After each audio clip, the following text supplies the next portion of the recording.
That non-stop beeping can get annoying fast, especially when everything looks powered but the unit won't stay quiet. With an APC battery backup UPS, the sound is usually a notice like low battery overload or power fluctuation, not a failure.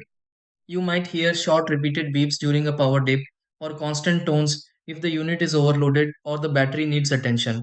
Sometimes it happens after a recent outage or when too many devices are plugged in. In other cases, the UPS just needs a reset to clear the notification.